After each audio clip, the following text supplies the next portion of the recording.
Hello, today is April 1st, 2023, and we'll talk about two architects, Kiyonori Kikutake and Mario Botta, both related to the day of 1st of April.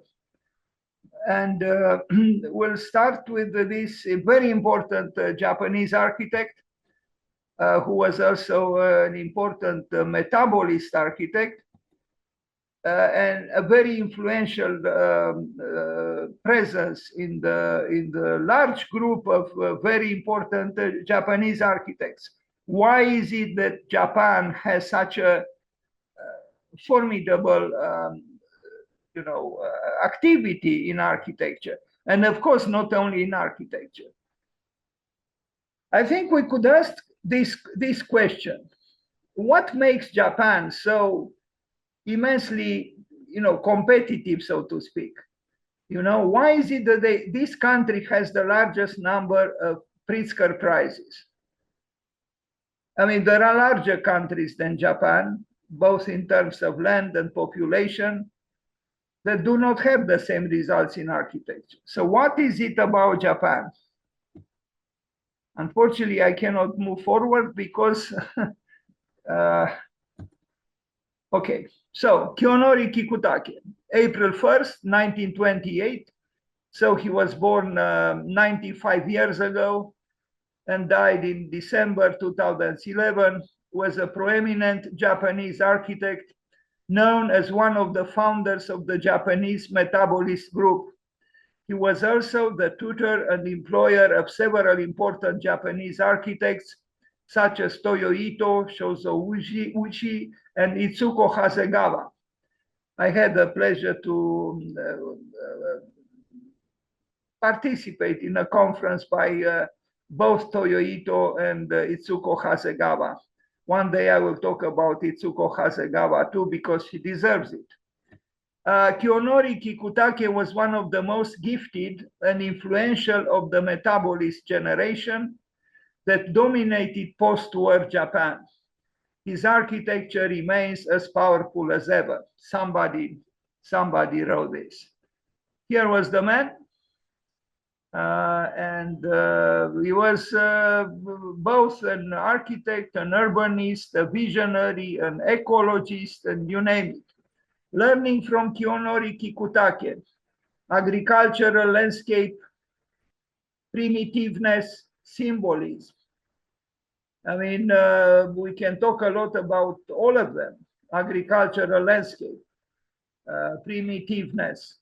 This could relate, for example, to the words and thoughts of Su Fujimoto, primitive futures. And symbolism could be traced back to the thoughts of Kenzo Tange, who thought that symbolism is very, very important in architecture and is something that we so often neglect, unfortunately. Anyway, Metabolist, Kiyonori Kikutake's Marine City, 1968. It was a heroic effort on the part of Japan to transcend the tragic effects of the Second World War. And this country was able in less than 20 years to become one of the most powerful economies in the world, and culturally also, immensely important. And in architecture, they still have a vigor that most countries do not have. But at that time, it was this heroic dimension of their effort which impresses me the most. It was truly a revenge that post-war Japan tried to achieve on the very, very sad, and maybe the word sad is not strong enough, of what happened in the Second World War. If we are to mention just the bombings of Hiroshima and Nagasaki. So technology, yes, but it's not just technology, because here we are dealing with Japan, and Japan has a very deep, deeply rooted culture in myth, in their systems of faith, and a great connection with nature. And this meeting between this intermingling between deep affection for nature and an incredible devotion to technology, as sophisticated as possible, created the background on which Japan achieved what it achieved, and it continues to achieve. The Sky House from 1958, his own house, actually. So 1958. Oh, this was 65 years ago.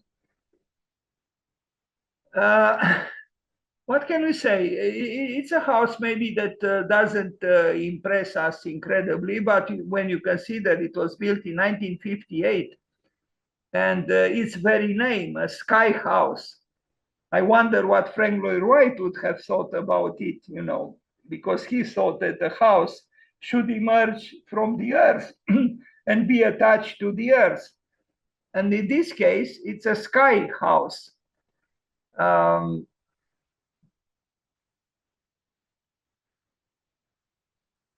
Kiyonori Kikutake. But even if it's a sky house in a different sense from, let's say, the anti-gravitational architecture that some architects today advocate. This is not actually anti-gravitational or non-gravitational. In fact, if you look at the section and the side elevation, it is elevated from the Earth, but it's not ignoring gravity. It's coherent, it's clear, it's logical, it's rational, it's not arrogant. It's not an arrogant house that says, I'm going to ignore gravity. No, but for some reason he thought of elevating it above the earth the way it does.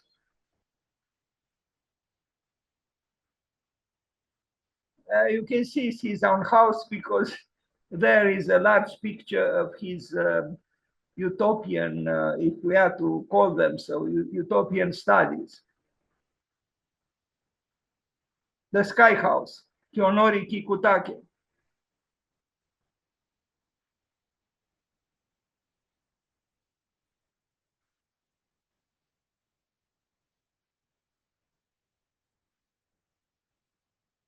Even Rem Koolhaas visited him in this house, and we are going to see some pictures later on with Koolhaas talking to Kikutake inside this house, the Sky House.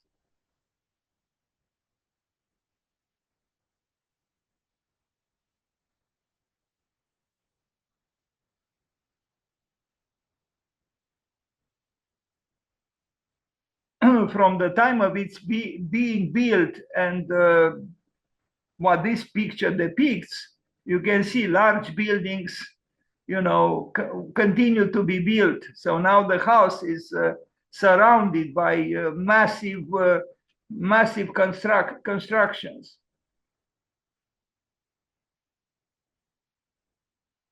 A large, unique space.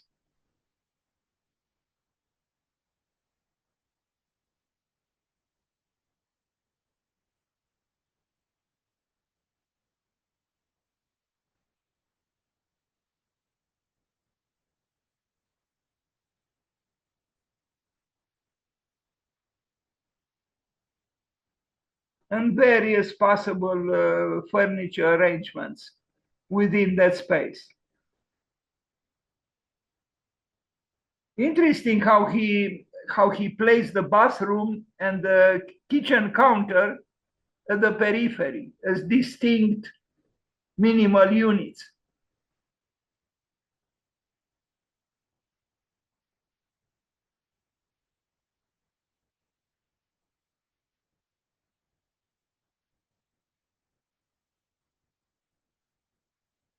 maybe these were initial studies because it confuses me a little bit. I see on the plan in the upper left corner the position of the bathroom and the kitchen counter different from let's say the one in the middle on the bottom line.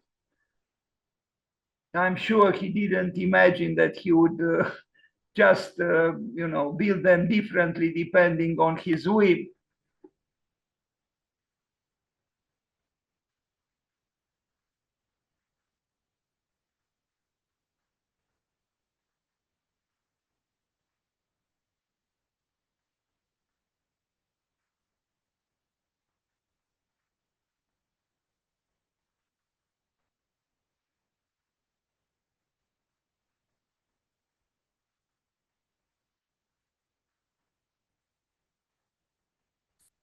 You see the kitchen counter, because it's only a counter plus the refrigerator, is just part of the larger room, which is divided by these panels.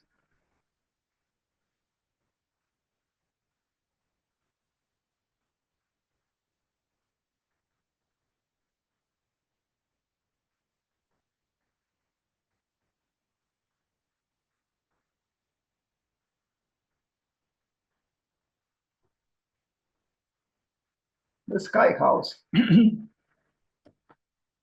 Now I don't know who this gentleman is. It's not Shinohara.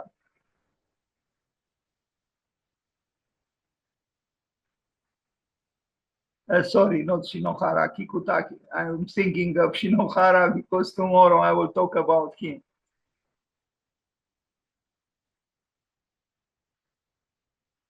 And architects, when they have the instinct for do certain things, and then they find logistical or logical arguments for doing that thing, is often I feel these arguments, these justifications, I think they are a posteriori. They happen because you need to find a reason for something that was born without necessarily calculated, logical cause, I think.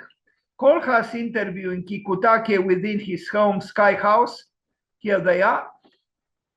Here they are with the students eager to know, eager to talk with an important architect. And I wish there are more students like the ones in the picture here.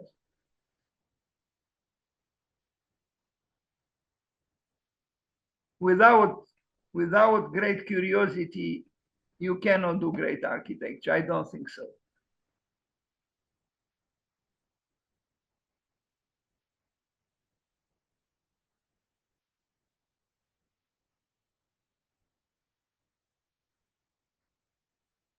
Now, I don't know. I mean, maybe this is how it looked initially. And then because you see around it very low buildings, I imagine that car was his car.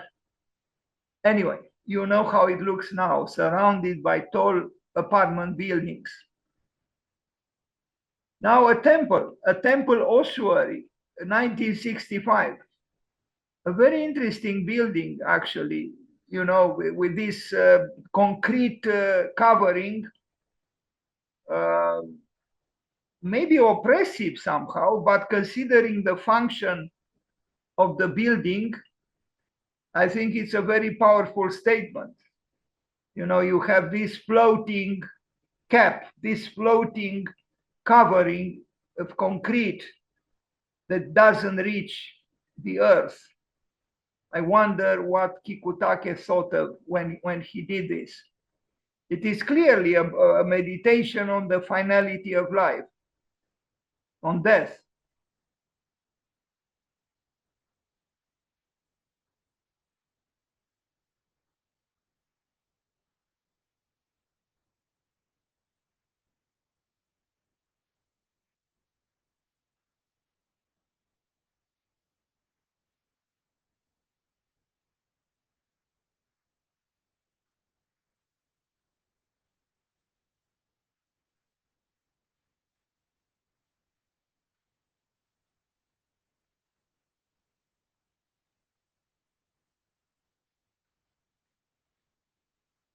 This reminds me also a little bit of that memorial by Giuseppe Perugini built in Italy, which also has this heavy slab above where the the memorializing graves or gravestones were placed.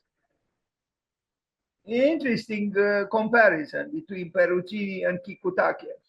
A hotel now, a mundane function after the ossuary, but here we see the influence of, I mean, most people who would look at this image would say this is in Japan. And maybe not just because of the landscape, because of the gardening, but also the building, the silhouette of the building. These architects, they are very forward-looking, very modern, but also rooted in what we call tradition. And the building is able to evoke somehow the meeting between the two, at least from the previous, or in the previous picture, this one as well. Now, they used a lot of concrete, these Japanese architects. I read that at one point, Japan was the country that was using the most concrete in the world. Now it's probably China, but at that time, there wasn't a grave concern with, pollution as it is now. Now, I would be more reticent to use so much concrete, but at that time,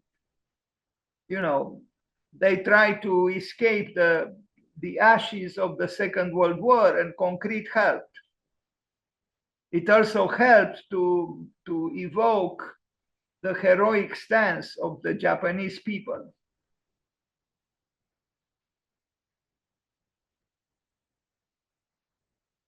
So this is a hotel by Kiyonori Kikutake.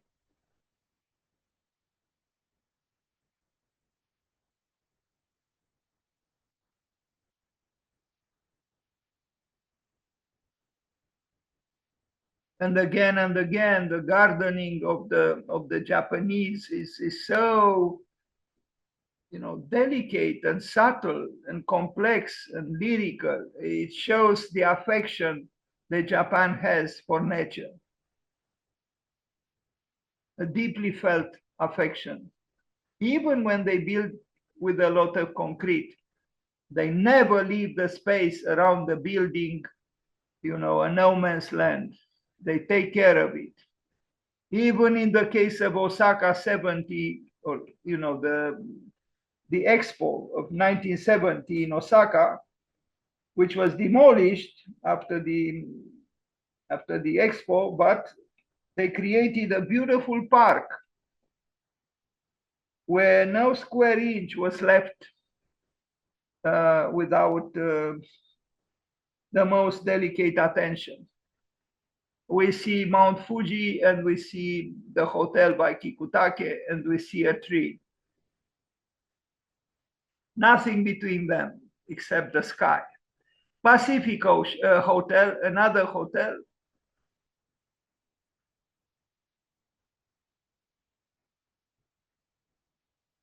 Interesting how something that is not advised where I am, but the Japanese have no problem to do so, to place the bathrooms as, exterior distinct elements which animate actually the facade, the sides of the building. I mean, the architectural expression of the building would be different if the bathrooms were not externalized in this way. Practically, the cells of the bathrooms create dynamic facade, and this is important, very important. And you see the bathrooms are treated differently. They are not all identical. There are like three kinds of bathrooms here, two together, one, then here with a different shape.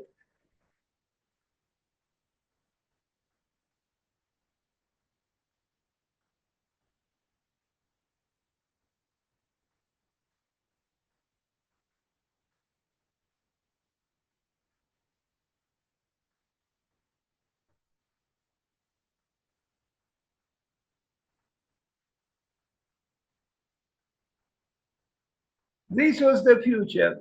I don't know if he said it. I included it in the presentation which I prepared a few years ago, or I found these words in an article about him. But it is an intriguing, short statement. This was the future. We can talk about it, maybe on a special occasion with this very title. This was the future. A civic center, 1966, a very spectacular building, very unexpected for a civic center. Look at this. You know, it's a mechanism or a mechanical organism, uh, structurally intriguing and provocative. You know, if you look at it, you would not say it's a civic center. You would say maybe it's either an industrial building or a gymnasium of some sort.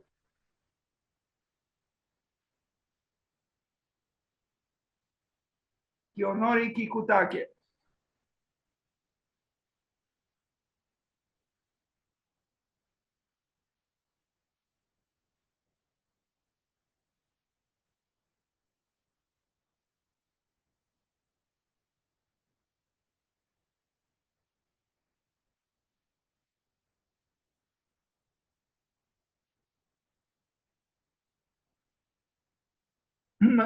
This city hall is still very provocative, aesthetically speaking.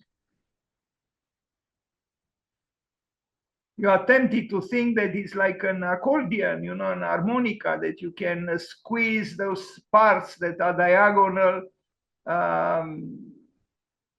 but it is not so.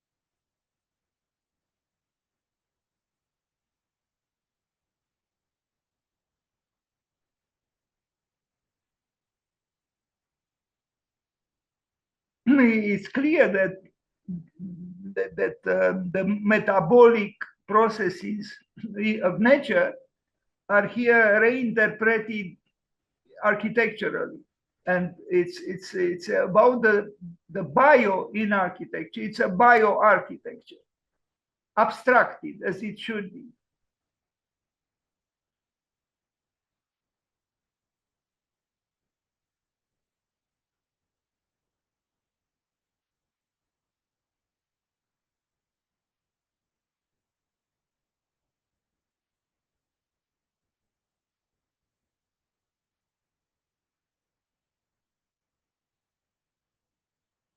Expo Tower, Osaka, 1972.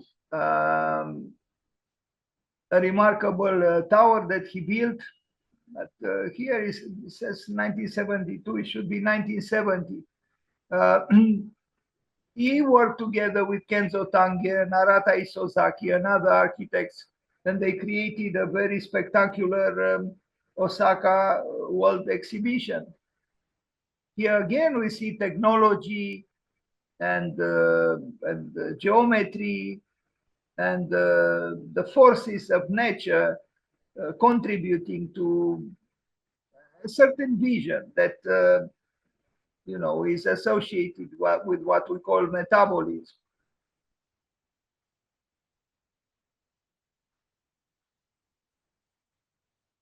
Osaka will have again a world exhibition in 2025.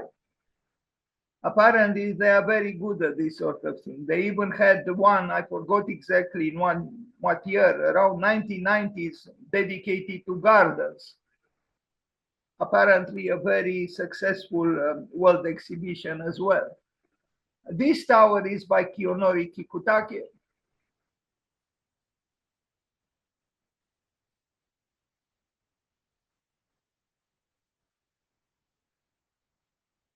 Now, I took the liberty to show a tower done by this person, Chang Yobli, a project which is not related to Kikutake, but in a certain way, maybe it is. It shows, you know, innovative minds thinking today about how to create, like in this case, a syntech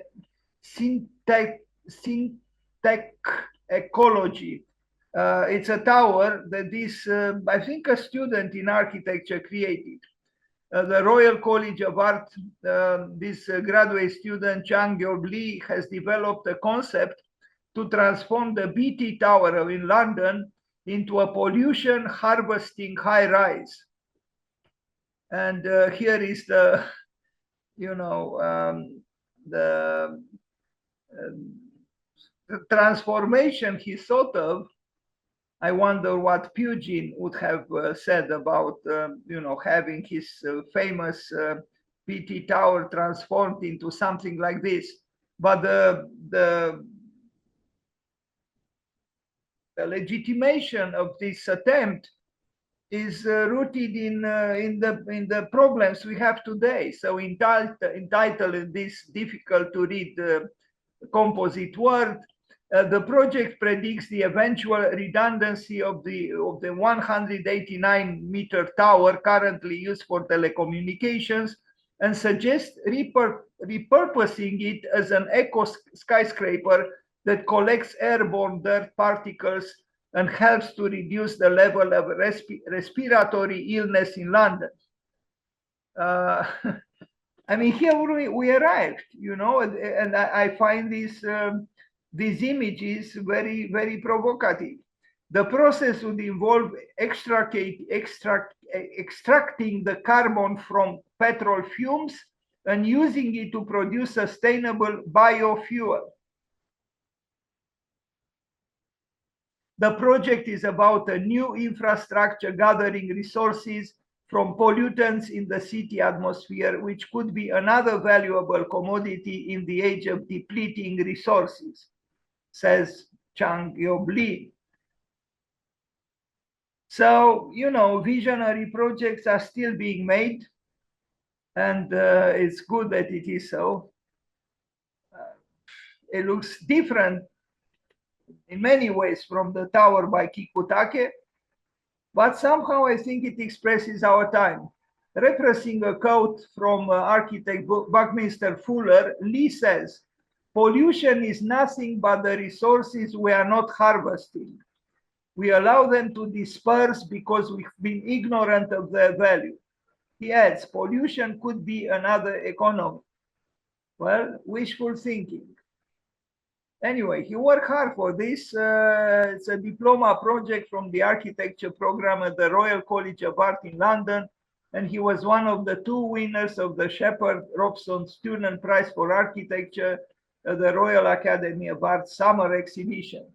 And here are some other, you know, images of his project.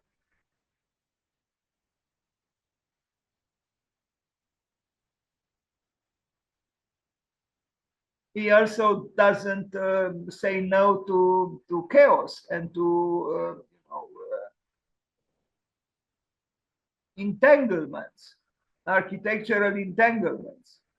As such, I think he is very up to date. I mean, rationalism is not sustainable any longer.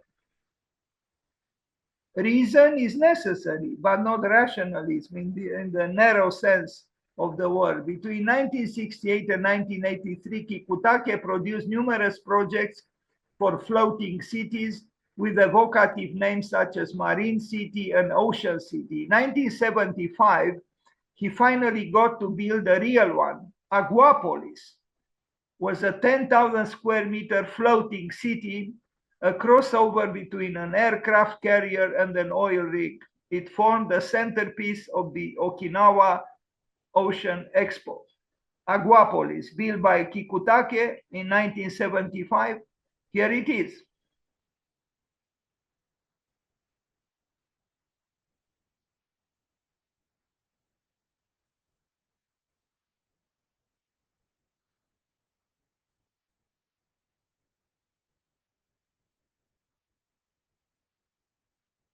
I'm not sure this is what our oceans and seas need, but um, at that time there was more optimism in relating to, you know, the activity of human beings on this earth than today.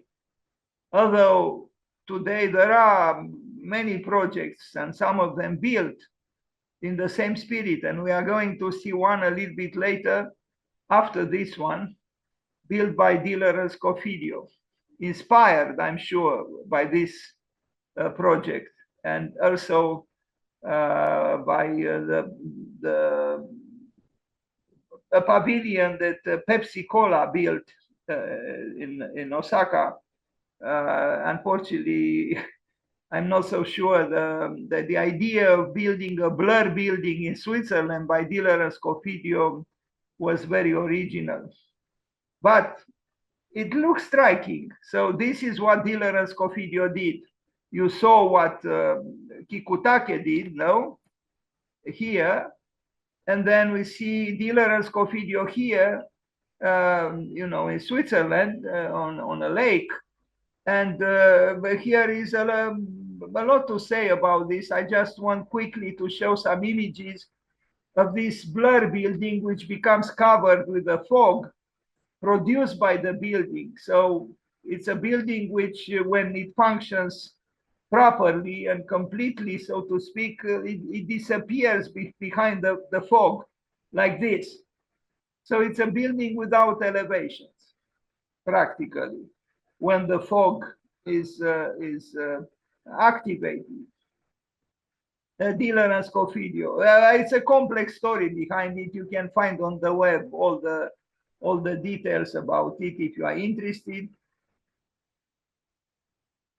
But Kikutake is still part of the discussion when we mention this building as well.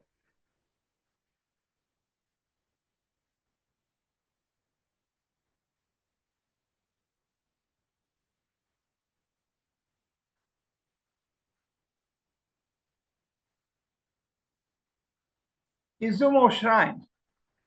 I like this building very much by Kiyonori Kikutake. I think he's very good when he's rooted in the systems of faith of his country, and when he is also resolutely futuristic, and he combines the spirituality of you know, being rooted, as I said, in Japan's mythology and systems of faith, and, you know, the present, architectural present. And here we see such a structure. Is a shrine, Izumo Shrine, built by Kiyonori Kikutake, which it's a dignified architecture, robust yet sensitive, asserting yet modest.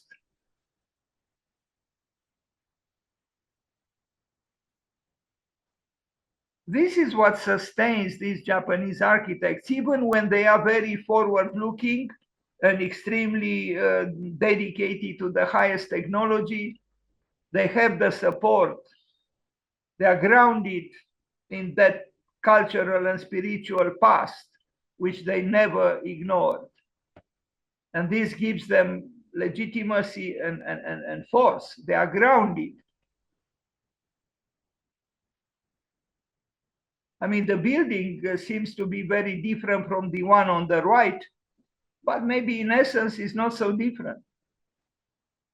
The materials are different, the aesthetical, you know, aspect of the building, but the spirit is not very different from the building on the right.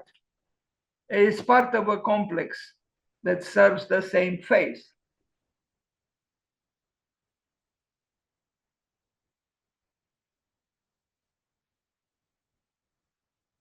Terrace houses, they build such a thing too.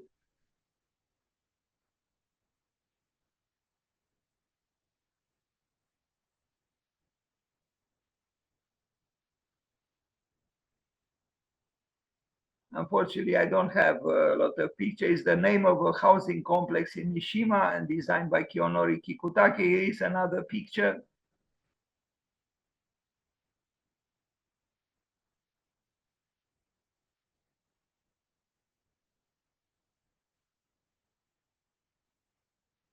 There was a lot of confidence then in Japan. 1975, when the economy was booming, and it was a very vigorous looking forward.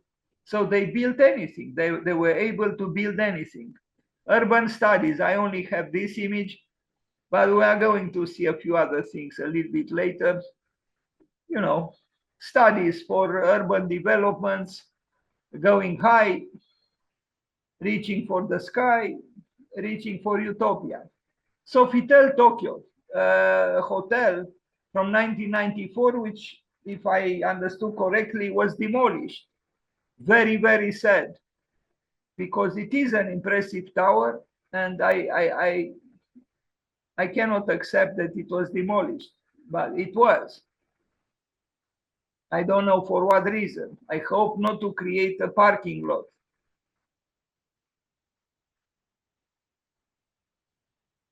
Kiyonori Kikutake.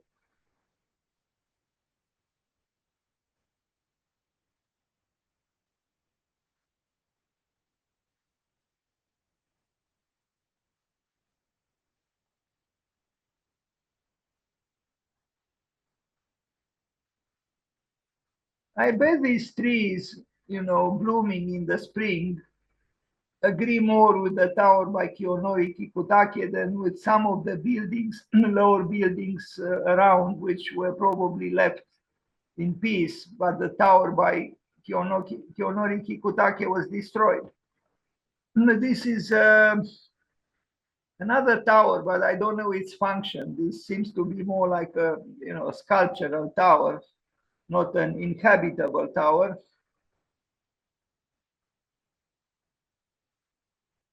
But still very, very expressive.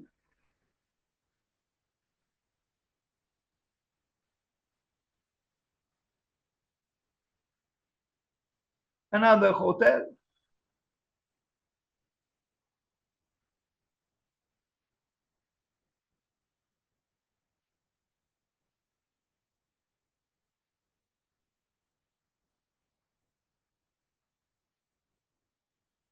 And the Edo Tokyo Museum, 1992, so more recent, a large building.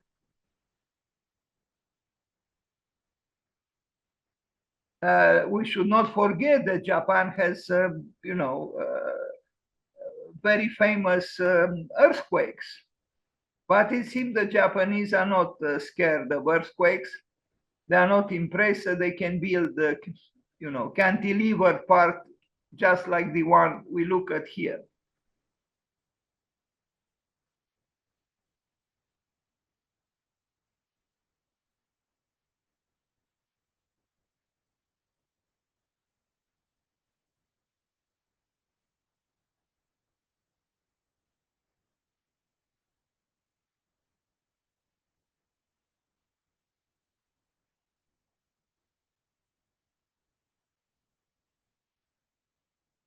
In a way, a larger replica of the Sky House.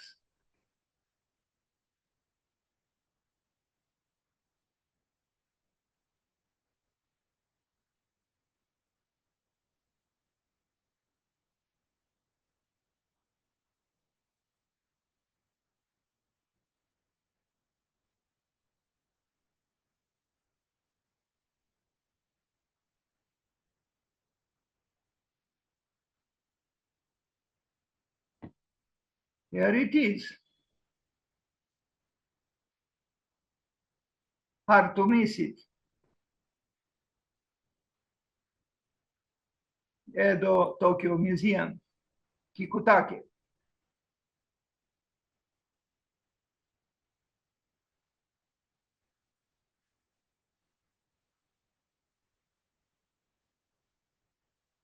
Marine City, Hawaii, 1971. Another, attempt to extend humankind on water, utopian projects, if we are to call them so, but utopia could be realized with some, corrections maybe.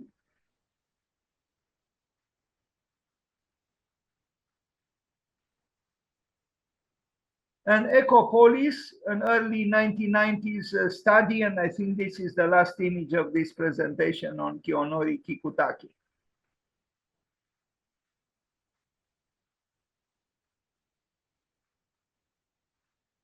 Ecopolis.